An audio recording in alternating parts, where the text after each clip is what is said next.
আসসালামু আলাইকুম প্রিয় শিক্ষার্থীরা, আশা করি তোমরা ভালো আছো।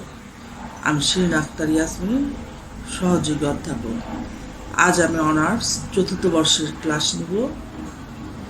যে কোর্সের ক্লাস নিব সেটা হলো globalization, regionalism and international financial institutions. Course code 241915। আজকের আলোচনার বিষয়বস্তু হলো বিশ্বায়ন। এখানে একটা জিনিস খেয়াল করো যে আমাদের যে কোর্সটি সেটির নামের শুরুতে বিশ্বায়নের কথা আসছে। এখানে বিশ্বায়ন, আঞ্চলিকতাবাদ এবং আন্তর্জাতিক যে অর্থনৈতিক প্রতিষ্ঠানসমূহ রয়েছে সে বিষয়গুলো নিয়ে গুরুত্ব আরোপ করা হবে পুরো কোর্সটিতে। তাহলে আজ আমরা বিশ্বায়ন সম্পর্কে আলোচনা শুরু করছি। বিশ্বায়ন বর্তমান বিশ্বের একটি আলোচিত বিষয়। বিশ্বায়ন মানব সভ্যতার ইতিহাসের শুরু থেকেই রয়েছে এবং মানুষের সঙ্গে বিশ্বায়নের সম্পর্ক অত্যন্ত নিবিড়। মানুষ যখন গুহায় বসবাস করত সে সময় যেমন মানুষ তার জীবনের মান উন্নয়নের জন্য, জীবনধারাকে বজায় রাখার জন্য নানাবিধ কর্মকাণ্ড পরিচালনা করত, ঠিক তেমনি বর্তমান যুগ পর্যন্ত মানুষ তার জীবনের মান উন্নয়নের জন্য সর্বদাই প্রচেষ্টা চালিয়ে যাচ্ছে। এই যে গুহাবাসী মানব জাতি থেকে শুরু করে বর্তমান সভ্য জগৎ পর্যন্ত মানব জাতি তাদের জীবনযাত্রার মান উন্নয়নের জন্য যে কার্যাবলী পরিচালনা করছে মূলত সেটাই হলো বিশ্বায়ন। বিশ্বায়ন হলো এমন একটি প্রক্রিয়া যা হলো একটা চলমান প্রক্রিয়া। আজ বিশ্বকে এর জন্যই বিশ্বগ্রাম হিসেবে ঘোষণা করা হচ্ছে। বিশ্বায়ন এমন একটি প্রত্যয় যার সাথে কম বেশি সকল দেশ বা জাতির পরিচয় বা সম্পৃক্ততা রয়েছে। বিশ্বায়ন শব্দটি বিভিন্ন অর্থে বিভিন্ন প্রসঙ্গে বিবেচিত হয়। সাধারণভাবে বিশ্বায়ন বলতে বিশ্বব্যাপী কোনো প্রক্রিয়ার সমষ্টিগত রূপকে বোঝানো হয়। সে প্রক্রিয়া রাজনৈতিক, অর্থনৈতিক, সামাজিক, সাংস্কৃতিক, ধর্মীয় দৃষ্টিকোণ থেকে পরিচালিত হতে পারে। আর বিশ্বায়ন এসব প্রেক্ষিতে বিভিন্ন দৃষ্টিকোণ থেকে বিবেচিত হতে পারে। তবে এখানে বিশ্বায়নের ধারণাটিকে অর্থনৈতিক প্রেক্ষাপটে বিবেচনা করা হয়েছে।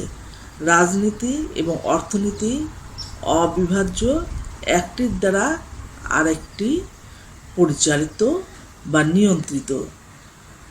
তাই বিশ্বায়নে এখানে অর্থনীতি বলতে সমগ্র আর্থিক জগতের সমন্বয়ক কার্যক্রমকে বোঝানো হয়েছে। আর্থিক দৃষ্টিকোণ থেকে আরও বলা যায় যে অর্থনীতি সংক্রান্ত বিশ্বায়নের অন্যতম বিষয়ই হল আন্তর্জাতিক বাণিজ্য, অভিগমন, নির্গমন, বৈদেশিক বিনিময়, মূলধনের আন্তর্জাতিক প্রসার এবং প্রযুক্তি বিনিময়। এই সব কিছু আবার অবিচ্ছিন্ন।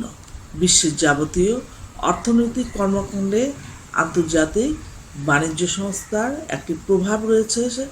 এই সংস্থার উৎপত্তি হয়েছে গ্যাট চুক্তির সম্প্রসারণের ফলে। তাই সাধারণভাবে গ্যাট নীতির সম্প্রসারণকে আধুনিক অর্থে বিশ্বায়ন বলা হয়। মুক্ত অর্থনীতি বা অবাধ বাণিজ্য বিশ্বায়নের প্রকাশ মাত্র।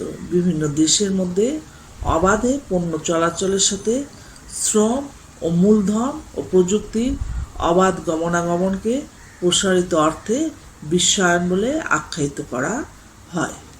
তাহলে রাজনৈতিক, অর্থনৈতিক, সামাজিক এ সকল বিষয়কে কেন্দ্র করে বিশ্বায়ন আবর্তিত হচ্ছে। বিশ্বায়ন মূলত বাজার অর্থনীতির সাথে জড়িত, অর্থাৎ বাজারের সম্প্রসারণের মাধ্যমে এ ধারণা বিকশিত হয়। এ ধারণা বর্তমানে ব্যাপকভাবে প্রচারিত হলো। বিষয়টি বেশ পুরনো। 1551 সালে সর্বপ্রথম গ্লোব শব্দটি ব্যবহৃত হয়। 1776 সালে গ্লোব শব্দটি গ্লোবাল হিসেবে ব্যবহৃত হয়, যে গ্লোবাল শব্দ থেকেই সূচিত হয়েছে গ্লোবালাইজেশন, যার অর্থ হচ্ছে বিশ্বায়ন। বিশ্বায়নকে সমার্থকভাবে বলা যায় ভুবনীকরণ বা বিশ্বায়িতকরণ বা ভুবনায়ন। ইতিহাসের প্রেক্ষাপটে বলা যায় বিশ্বায়ন ইতিহাস ও মানবজাতির ইতিহাস প্রায় একই সাথে চলমান।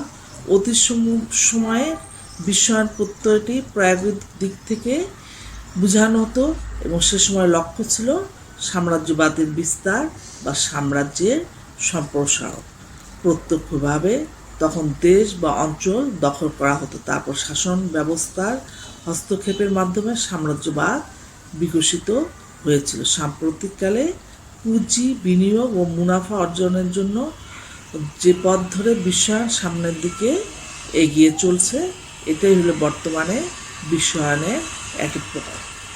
বিশ্বায়ন সম্পর্কে বিভিন্ন সমাজবিজ্ঞানী, রাষ্ট্রবিজ্ঞানীগণ বিভিন্ন সংজ্ঞা প্রদান করেছেন। যেমন মর্গানথয়ের মতে বিশ্বায়নকে বলা হয় বিশ্ব ব্যবস্থার অন্তর্গত বিভিন্ন রাষ্ট্র ও সমাজের মধ্যে বহুবিধ সংযোগ ও সম্পর্কে নিমিত্ত। মার্টিন অ্যালবারোর মতে বিশ্বায়ন হচ্ছে একটি সামগ্রিক কমিউনিটির মধ্যে সমগ্র মানব জাতিকে নিয়ে আসা।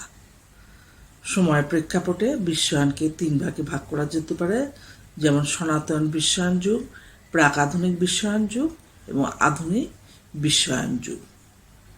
সনাতন বিশ্বায়ন যুগ সভ্যতার উষা লগ্ন থেকে শুরু করে ষোড়শ শতাব্দী পর্যন্ত সময়কালকে ধরা হয় সনাতন বিশ্বায়ন যুগ। বিশ্বায়িত অর্থনীতি ও সংস্কৃতি প্রারম্ভিক রূপই হচ্ছে সনাতন বিশ্বায়ন নামে পরিচিত। এটি হেলেনিক যুগে বর্তমান ছিল। সে সময় বাণিজ্যিক নগরের কেন্দ্রগুলো গ্রিক সংস্কৃতিকে প্রাধান্য দিয়ে সীমানা প্রসারিত হতো। এই সীমানা প্রসারিত হয়েছিল ইন্ডিয়া থেকে স্পেন।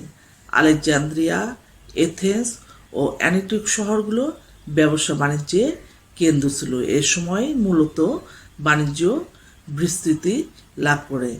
এছাড়া এ সময় প্রথমবার কসমোপলিটন সংস্কৃতির উৎপত্তি ঘটে।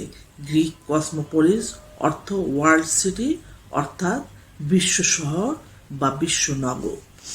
অন্যরা আবার মনে করেন বিশ্বায়নের প্রাথমিক রূপে সূচনা ঘটে রোমান সাম্রাজ্য, পার্সিয়ান সাম্রাজ্য ও হ্যান ডাইনাস্টি প্রভৃতির মধ্যে বাণিজ্যিক সংযোগের দ্বারা। এই শক্তিগুলোর মধ্য দিয়ে বাণিজ্যিক লিঙ্কের সংযোগ বৃদ্ধি, সিল্ক রুটের উন্নতির জন্য উৎসাহ প্রদান করা, যা শুরু হয় পশ্চিম চায়না থেকে পার্সিয়ান সাম্রাজ্যের সীমানায় পৌঁছে এবং ধারাবাহিকভাবে ইটালির শেষ পর্যন্ত এগিয়ে যায়। ইসলামের স্বর্ণযুগ ছিল বিশ্বায়নের একটি গুরুত্বপূর্ণ দিক, কারণ এ সময় শস্যাদি, বাণিজ্য, প্রযুক্তি এবং শিক্ষার প্রসার ঘটে। এ সময় তুলা, চিনি এই শস্যগুলো আরব বিশ্বে প্রথম বহুল পরিমাণে উৎপাদন শুরু হয় এবং পরবর্তীতে এগুলো সারা বিশ্বে ছড়িয়ে পড়ে। এবং ইসলামী বিশ্ব ব্যবস্থায় যে বিষয়টি গুরুত্বপূর্ণ সেটি হলো হজ, এবং হজ মানে হলো সমগ্র বিশ্বের মানব জাতির একটি সম্মিলন, যেটাকে বিশ্বায়ন বলে আমরা আখ্যায়িত করতে পারি। প্রাক আধুনিক বিশ্বায়ন যুগ ষোড়শ ও সপ্তদশ শতাব্দীতে ইউরোপীয় সাম্রাজ্যবাদী শক্তির সমুদ্র যাত্রা সম্পর্কিত ঘটনার মধ্য দিয়ে প্রাক আধুনিক বিশ্বায়ন যুগের শুরু। প্রথমে এটি পর্তুগিজ ও স্প্যানিশ সাম্রাজ্য এবং পরে ডাচ ও ব্রিটিশ সাম্রাজ্যবাদী শক্তির মাধ্যম হিসেবে ব্যবহৃত হয়। সপ্তদশ শতাব্দীতে বিশ্বায়ন বেসরকারি একটি বাণিজ্যিক ঘটনা হিসেবে আবির্ভূত হয়। 1600 সালে প্রতিষ্ঠিত charter company, British east India company এবং 1602 সালে প্রতিষ্ঠিত ডাচ ইস্ট ইন্ডিয়া কোম্পানি প্রতিষ্ঠার মধ্য দিয়েই বিশ্বায়ন বেসরকারি বাণিজ্যিক বিষয়ে পরিণত হয়। আবিষ্কারের যুগ বিশ্বায়নের একটি পরিবর্তন এনেছিল। এ যুগ প্রথম পর্যায়ে যখন নূতন বিশ্বের সাথে ইউরেশিয়া ও আফ্রিকা প্রকৃত সংস্কৃতি, বস্তুগত ও জীবগত পরিবর্তন এনেছিল। 16 শতাব্দীর শেষাংশে পর্তুগিজরা আফ্রিকা থেকে এশিয়া ও ব্রাজিলে বাণিজ্য কুঠি স্থাপন শুরু করেছিল। এ সময় তারা সোনা, মশলা ও কাঠের বাণিজ্য করত। আধুনিক বিশ্বায়ন যুগ বলা হয় যে 19 শতকে গ্রেট ব্রিটেনের মাধ্যমে আধুনিক বিশ্বায়ন যুগের সূচনা হয়।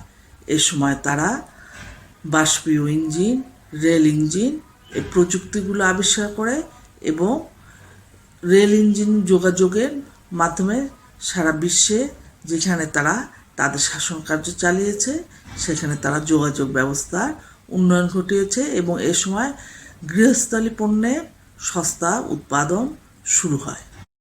প্রথম এবং দ্বিতীয় বিশ্বযুদ্ধ চীনকে বৈদেশিক বাণিজ্য করার পথ সুগম করে দেয়।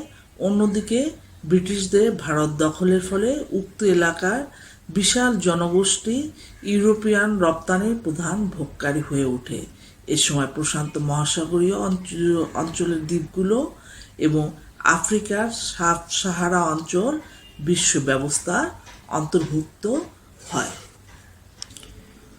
মূলত দ্বিতীয় বিশ্বযুদ্ধোত্তর আন্তর্জাতিক বিশ্ব ব্যবস্থাই হচ্ছিল বিশ্বায়ন। দ্বিতীয় বিশ্বযুদ্ধোত্তর ঠান্ডা লড়াই বিশ্বায়নের ভিত্তি রচনা করেছে এবং যেটাই হলো আধুনিক বিশ্বায়ন।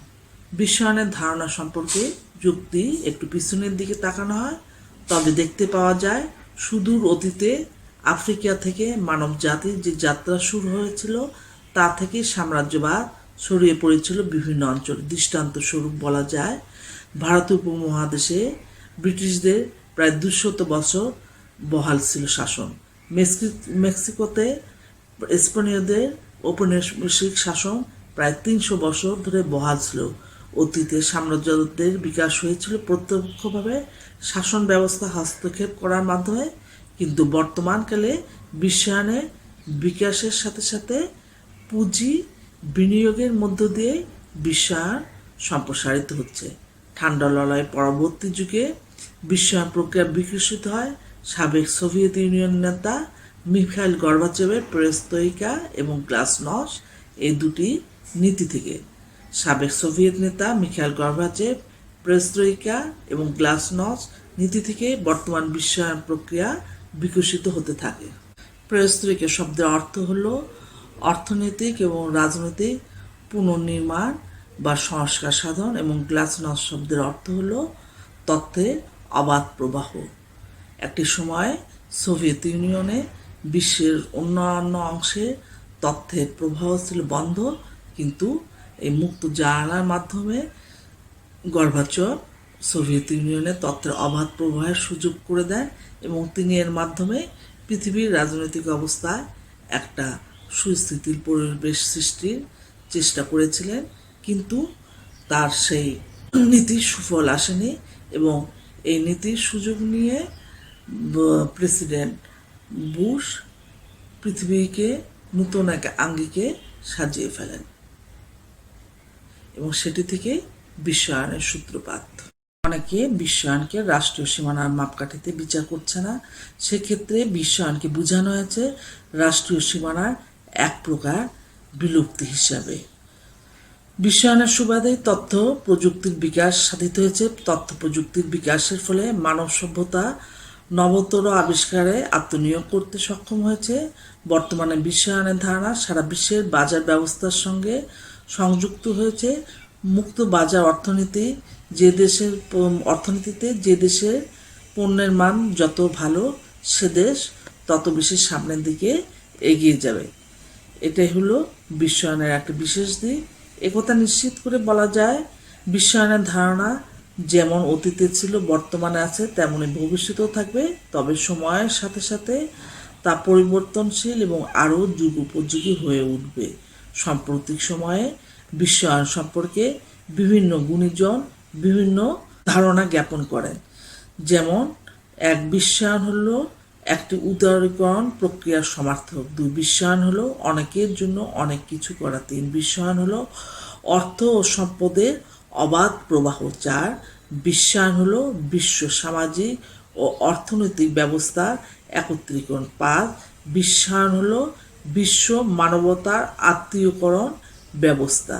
6 বিশ্বায়ন একটি আদর্শ বা সুষম প্রক্রিয়া যার বৈশিষ্ট্য হলো সীমানা মুক্তকরণ এবং আন্তর্জাতিকরণ। বিশ্বায়নের বৈশিষ্ট্য সমূহ। 1 পণ্যের অবাধ প্রবাহ। বিশ্বায়নে বিভিন্ন ধরনের বৈশিষ্ট্যের মধ্যে পণ্যের অবাধ প্রবাহ হলো অন্যতম বৈশিষ্ট্য। বিশ্বায়নের কল্যাণে বিশ্বের বিভিন্ন দেশে উৎপাদিত পণ্য সামগ্রী অবাধে এক দেশ থেকে অন্য দেশে প্রবাহিত হচ্ছে। বস্তুতপক্ষে বাজার ব্যবস্থার উন্মুক্তকরণের মাধ্যমে বিভিন্ন দেশের পণ্যের অবাধ প্রবাহ নিশ্চিত করাই হল বিশ্বায়নের প্রধান লক্ষ্য। 2 পুঁজির অবাধ প্রবাহ। বিশ্বের বিভিন্ন দেশের মধ্যে পুঁজির আন্তর্জাতিকীকরণ বা মূলধনের অবাধ প্রবাহ হল বিশ্বায়নের অন্যতম অপর একটি বৈশিষ্ট্য। বিশ্বায়নের প্রভাবেই বিশ্বের উন্নত পুঁজিবাদী দেশগুলো পুঁজি আজ বিশ্বের অনুন্নত ও উন্নয়নশীল দেশকে গ্রাস করছে। 3 শ্রমের অবাধ প্রবাহ। শ্রমের অবাধ প্রবাহের মাধ্যমে বিশ্বের বিভিন্ন দেশ তাদের প্রয়োজন মোতাবেক অন্য দেশ থেকে শ্রমিক নিয়োগ দিতে পারে। বিশ্বায়নের কল্যাণে বিশ্বের উন্নত দেশসমূহ সস্তায় আমাদের মতো অনুন্নত দেশ থেকে শ্রমিক নিতে পারছে। বিশ্বায়নের এই কারণেই উন্নত দেশগুলো সস্তা শ্রম নিয়ে তাদের পুঁজি ব্যবস্থাকে আরও উন্নত করছে। তবে পাশাপাশি একথাও সঠিক যে আজ বিশ্বায়নের কারণে আমাদের শ্রমিকরা, বিশেষ করে অনুন্নত বা উন্নয়নশীল দেশের শ্রমিকরা বিশ্বের বিভিন্ন অঞ্চলে যাচ্ছে এবং সেই সমস্ত দেশ থেকে তারা তাদের উপার্জনকৃত অর্থ নিজ দেশে প্রেরণ করছে। এর ফলে দেশের রেমিটেন্স বৃদ্ধি পাচ্ছে। তথ্যের অবাধ প্রবাহ। বর্তমান বিশ্বে তথ্য প্রযুক্তি নির্ভর বিশ্ব। তথ্য প্রযুক্তির কল্যাণে আজ বিশ্ব হাতের মুঠোয় চলে এসেছে। তথ্য প্রযুক্তির কল্যাণে বিশ্বায়ন আজ দ্রুত বিকাশ পাচ্ছে। বাণিজ্য উদারীকরণ ও বাজার উন্মুক্তকরণ। বিশ্বায়ন মূলত মুক্ত বাজার অর্থনীতির খাল হিসাবে অভিহিত করা হয়। আর মুক্ত বাজার অর্থনীতি মানে হলো বাণিজ্যের উদারীকরণ এবং বাণিজ্যের উন্মুক্তকরণ। প্রযুক্তির অবাধ প্রবাহ। প্রযুক্তির উদ্ভবের কারণে আজ বিশ্ব এত উন্নত। প্রযুক্তির উন্নতির ফলেই ইউরোপের শিল্প বিপ্লব ঘটেছিল, আর শিল্প বিপ্লবের ফলেই মূলত মুক্ত বাজার অর্থনীতি বা বিশ্বায়নের প্রসার ঘটেছে। সংস্কৃতির অবাধ প্রসার। বিশ্বায়নের ফলে সাংস্কৃতিক আদান প্রদান হয়েছে অবাধ। তবে এর ফলে আগ্রাসী সংস্কৃতির আগ্রাসনে সভ্য সংস্কৃতি আজ হুমকির মুখে। বহুজাতিক সংস্থার দৌরাত্ম্য। বিশ্বায়নের প্রধান হাতিয়ার হল বহুজাতিক সংস্থা। বহুজাতিক সংস্থার মাধ্যমে আজ পণ্য, পুঁজি ও সেবার অবাধ প্রবাহ বহুগুণে বেড়ে গেছে। আবার এই বহুজাতিক সংস্থাগুলোর মাধ্যমে বলা হচ্ছে যে ঔপনিবেশিক ব্যবস্থার মাধ্যমে অনুন্নত দেশগুলোকে উন্নত দেশগুলো শোষণ করত। অনুন্নত দেশগুলোতে উন্নত দেশগুলো তাদের শাসন ব্যবস্থা কায়েম করে এখান থেকে তারা পুঁজি তাদের দেশে পাঠাতো। কিন্তু এখন দেখা যাচ্ছে যে বহুজাতিক সংস্থাগুলোই সেই কাজটি করছে। তারা অনুন্নত বিশ্ব থেকে যে মুনাফা অর্জন করছে সেটা তারা সে দেশগুলোতে বিনিয়োগ না করে নিজ দেশে পাঠিয়ে দিচ্ছে। ফলে দেখা যাচ্ছে এই সমস্ত দেশগুলো থেকে তারা প্রচুর পরিমাণে অর্থ নিজ দেশে পাচার করছে। অর্থনৈতিক প্রক্রিয়া বিশ্বায়নের সাথে রাজনীতি এবং অন্যান্য আনুষঙ্গিক বিষয় নিবিড়ভাবে জড়িত থাকলেও মূলত এটি একটি অর্থনৈতিক প্রক্রিয়া। বেশিরভাগ লোকের নিকটই বিশ্বায়ন বলতে বোঝায় অর্থনৈতিক লেনদেন। বিশ্বায়নের মাধ্যমে প্রতিটি দেশের অর্থনীতি সম্পূর্ণরূপে উন্মুক্ত করে দেওয়ার ফলে পণ্যের উৎপাদন, বণ্টন, বিপণন সমগ্র বিশ্বের বাজারে অর্থনীতির স্বাভাবিক নিয়মে পরিচালিত হচ্ছে। নির্ভরতা বৃদ্ধি বিশ্বের প্রতিটি দেশের অর্থব্যবস্থা পরস্পরের নিকট উন্মুক্ত হবার ফলে জাতিরাষ্ট্রের নিয়ন্ত্রণ থেকে অর্থনীতি মুক্ত হবে এবং বিভিন্ন দেশের অর্থনীতি পারস্পরিক নির্ভরতার দ্বারা বৈশিষ্ট্যপূর্ণ হয়ে উঠবে। অর্থাৎ এক দেশের অর্থনীতি অন্য দেশের উপর বহুলাংশে নির্ভরশীল হয়ে উঠবে, যা বিশ্বায়নের আগে ছিল। দূরত্বের অবসান এই পারস্পরিক নির্ভরশীলতার দরুন বিশ্বর বিভিন্ন দেশের অর্থ ব্যবস্থাসমূহের মধ্যে যে দূরত্ব ছিল তার অবসান ঘটবে এবং বিশ্বায়নের প্রবক্তাগণের মতে সমগ্র অর্থব্যবস্থার মধ্যে একটি অখণ্ডতা বা সংহতির আবির্ভাব ঘটবে। এতে আমাদের পারস্পরিক নির্ভরশীলতা এবং অখণ্ডতা বা সংহতি পরস্পরের পরিপূরক বলে মনে হবে। জাতিরাষ্ট্রের ভূমিকা হ্রাস বিশ্বায়নের সঙ্গে উদারীকরণের নিবিড় সম্পর্ক বিদ্যমান। বিশ্বায়নের আবির্ভাবের আগে প্রতিটি জাতিরাষ্ট্র নিজ নিজ অর্থনৈতিক নীতি ও কৌশল স্থির করত, কিন্তু বিশ্বায়নের ফলে সে সমস্ত জাতিরাষ্ট্রের ভূমিকা একেবারে কমে যাচ্ছে। বাজার অর্থনীতি স্বাভাবিক নিয়মে জিনিসপত্রের উৎপাদন, দাম, বিনিময়, বাণিজ্য লেনদেন ইত্যাদি সব কিছুই নির্ধারিত হয়ে থাকে, যে কারণে কোনো জাতিরাষ্ট্র আজ তার অর্থনৈতিক কৌশল এককভাবে নির্ধারণ করতে পারছে না। চাহিদা ও যোগানের মধ্যে ভারসাম্য স্থাপন বিশ্বায়নের ধারণাটি যেমন সংস্কার ও উদারীকরণের সঙ্গে সম্পর্কযুক্ত, ঠিক তেমনি সুস্থিতিকরণ এবং কাঠামোগত সুবিন্যাস নামক দুটি ধারণার সঙ্গে জড়িত। অর্থনীতির একটি মৌলিক ধারণা হলো চাহিদা ও যোগানের মধ্যে সমতা বা ভারসাম্য না থাকায় অর্থব্যবস্থাতে সংকট বা বিপর্যয় দেখা দিতে পারে। বিশ্বায়ন চায় যোগান ও চাহিদার মধ্যে ভারসাম্য থাকুক এবং সমগ্র বিশ্বের অর্থব্যবস্থাকে এমনভাবে পরিচালিত করতে হবে যে যার ফলে যোগান ও চাহিদার মধ্যে ভারসাম্য থাকে। এই পরিস্থিতির অবসান ঘটানো সম্ভব হলে প্রতিটি দেশের অর্থব্যবস্থা এবং সমগ্র বিশ্বের অর্থব্যবস্থার মধ্যে সুস্থিতি অবশ্যই আসবে। ভৌগোলিক ব্যবধান দূর বিশ্বায়ন ব্যবধান মানে না। 20 শতকের দ্বিতীয় ভাগ থেকে অর্থনীতির হালচাল দ্রুত বদলে যেতে শুরু করেছে। অর্থনৈতিক প্রক্রিয়ার এই দ্রুততার সাথে সাথে ভৌগোলিক যে দূরত্ব আছে, ভৌগোলিক যে ব্যবধান আছে, সেটিও ক্রমশ উঠে যাচ্ছে। জাতিরাষ্ট্রগুলো ভৌগোলিক সীমানাকে অস্বীকার করে বিশ্বের নানা দেশের প্রক্রিয়ার উপর প্রভাব স্থাপন করতে থাকে। অর্থনীতির বিশ্বজুড়ে বিস্তৃতি হলো বিশ্বায়ন।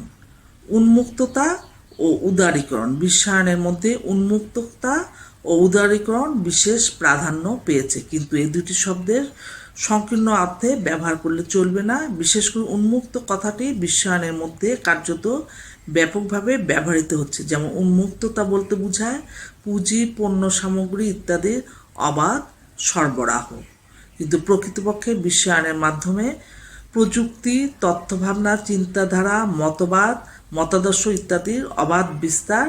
তথ্য প্রযুক্তি এখন আর কোনো একটি দেশে আবদ্ধ থাকবে না। পরিচালনা আন্তর্জাতিকীকরণ বিশ্বায়নের মধ্যে একটি পরিচালনা বা প্রসারণ ধারণা নিহিত আছে বলে আমরা মনে করি। অর্থাৎ অর্থনীতির সঙ্গে সম্পর্কযুক্ত কোনো বিষয় পরিচালনার দায়িত্ব কোনো একটি দেশ বা একটি সংস্থার উপর থাকবে না। পরিচালনা পুরো দায়িত্বটি আন্তর্জাতিক হয়ে যাবে। নব্য উপনিবেশবাদ উন্নয়নশীল দেশগুলো নতুন নতুন বাজার দখল করা এবং এই সমস্ত দেশে পুঁজি বিনিয়োগ করাই বিশ্বায়নের প্রধান লক্ষ্য। তাই কেউ কেউ একে বিশ্বায়নের মোড়কে নব্য উপনিবেশবাদ বলে অভিহিত করতে চান। বাজার দখল অনেকেই মনে করে যে উত্তরে উন্নত দেশগুলো বা শিল্প সমৃদ্ধ দেশগুলো তাদের শিল্পকে দক্ষিণের উন্নয়নশীল দেশগুলোর উপর চাপিয়ে দিচ্ছে। উন্নয়নশীল দেশগুলো নতুন নতুন বাজার দখল করা এবং এই সমস্ত দেশে পুঁজি বিনিয়োগ করাই হচ্ছে বিশ্বায়নের প্রধান লক্ষ্য।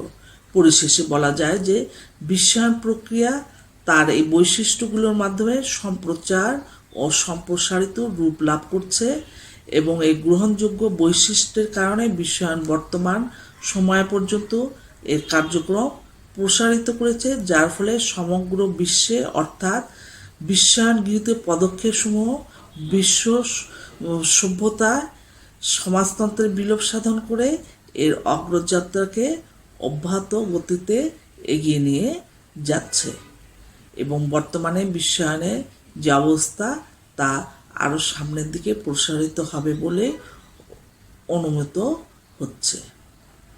আজ এখানেই শেষ করছি।